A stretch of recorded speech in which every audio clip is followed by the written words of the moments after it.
Hello! Welcome to another edition of Book Break, Fulton County Library System's adult story time. My name is Ryland Johnson. I'm a librarian at the OC Library, and today I'm going to be reading some poems from A Black Bridge by Ralph Tejeda Wilson. Ralph Wilson is an Atlanta-based poet and writer and professor at Kennesaw State University. He was one of my teachers a long time ago in the ancient times. I hope that reading some of his poems today, which I love, will honor him a little bit. I think that it's important every now and then to honor one's teachers. So I'd like to do that a little bit today by reading some of Ralph Wilson's poems. Ralph was born in Ohio, where he dreamed of being a poet and a professional baseball player. This book is an excellent book of poems. I love it more and more every year. I think that one of the magical things about poems is that as you move through the seasons of life, poems can reveal themselves to you in ways that maybe they did not when you were younger. This book has just been great perennially. I've loved it every time I've read it. So without further ado, I'd like to jump right in and just read some of my favorite poems for you guys today. So the first poem that I'm going to read is called Behind Grandfather's House. Out back was a black tarp with snakes underneath it in summer, basking in moist grass and the steam of compost, and just for fun, the childish thrill, we'd lift an edge, throw the dark curtain open to the sun, and watch the tangled mass wildly unravel, go slithering out all around our feet, milk snakes, bull snakes, garters, harmless facsimiles in a Rockwell version of paradise, my childhood. The innocent, listless Sunday afternoons spent at the grand folks waitin' for dinner, sauerkraut, pork, potatoes, and rhubarb pie.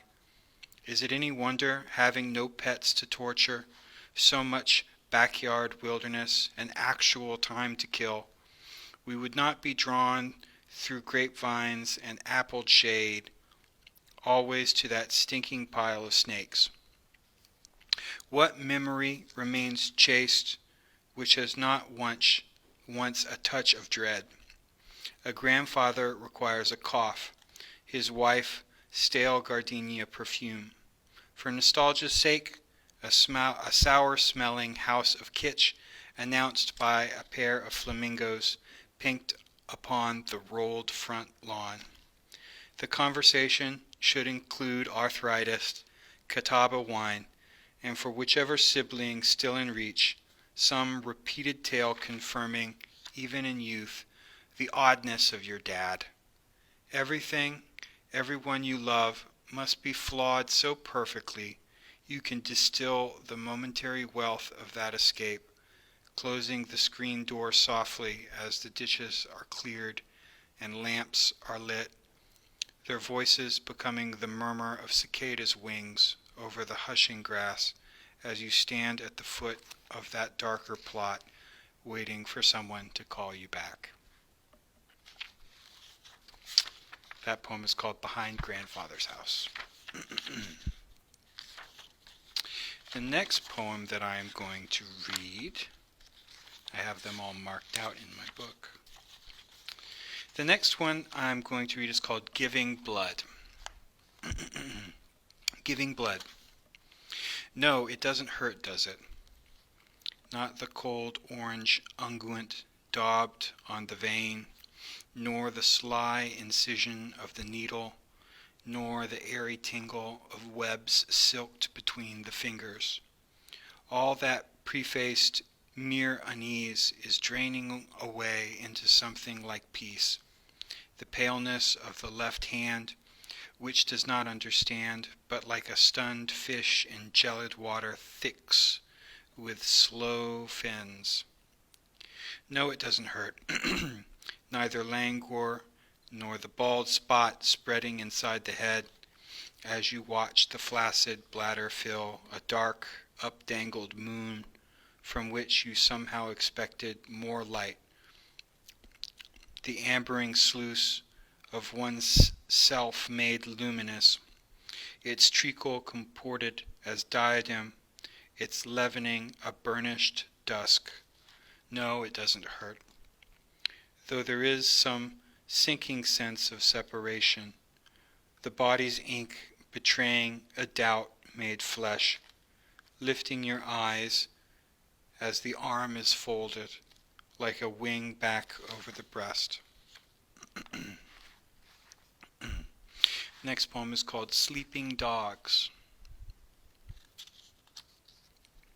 Again tonight my neighbor's blue hound is baying, all throat, as if she might swallow the moon or keep it, treed in the sycamore it has climbed.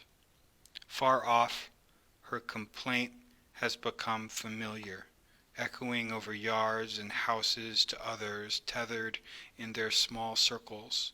Even now I can feel them, moving, tightening, against the loops of cages and pawing the cold ground for whatever is there, just as I, who have been worrying this same spot, sprawled under the headboard and knotted linen, am looking for a way out of consciousness. The slow downward drift of stars and snow, the moon, a white bone of light hung in the window like an empty cup, and the hound's lone lingering vow, following, filling up nothing, nothing over the dreamed earth.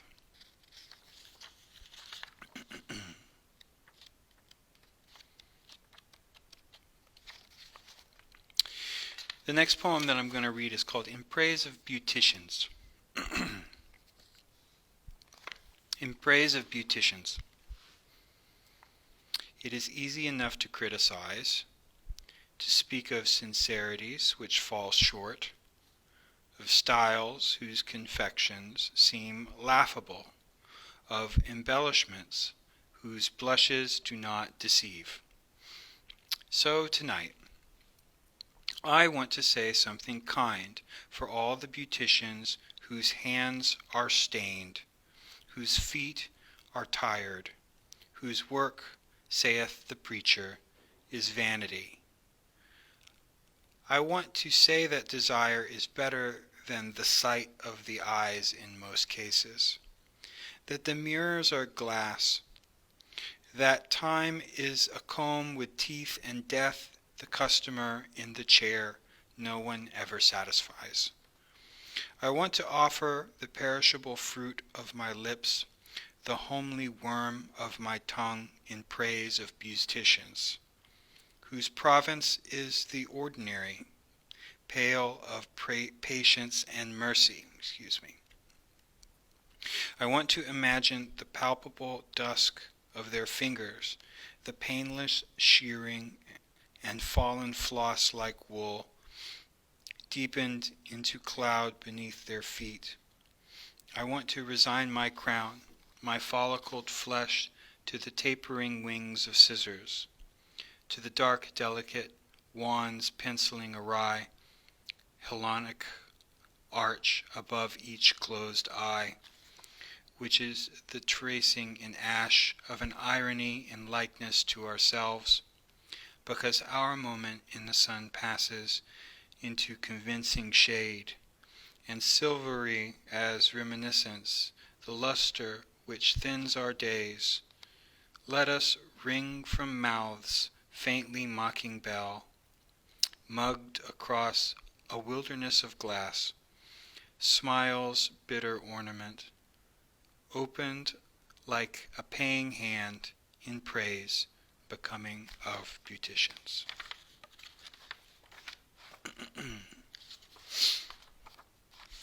The last poem that I'm going to read today is my favorite poem in this book. It's called The Snowman. I think it's a really beautiful poem. So again, this is A Black Bridge by Ralph Wilson. And this poem, the last poem, is The Snowman. If I had a son, I would go to his room at bedtime and tuck him in. I would sit close beside him and touch his hair and talk of the long day, how night comes and we sleep to be better for tomorrow. Or maybe we'd sit in a chair by the window and look at the sky, and I would point out the moon and the North Star, and he would be tired or too young to ask questions, and would not learn that that is all I know of stars. And if it were winter and the house popped and creaked as houses do, I would speak of what cold does to the joints, how ground settles and wood contracts with the ample arguments of air.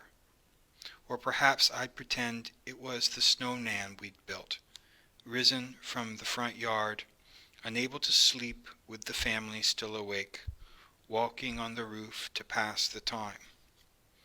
How we might keep him from our warm bed simply by closing our eyes. And then I'd leave the door open an inch from the jamb so light from my table might slip in to reassure him. And as I go to my bed at night, the house creaks and pops, and I lie awake and dream of how I have no son, of how silent and still the treetops are, the white roof, how my footprints glow in ice behind me. The sky is beautiful and full of stars, and it is cold, and I am cold. Thank you so much for spending a few minutes with us. This is, of course, Book Break, Fulton County Public Library, and we've read poems by Ralph Tejeda Wilson from Blackbridge. Thank you very, very much for spending some time with us. I hope that you guys stay safe and have a lovely night.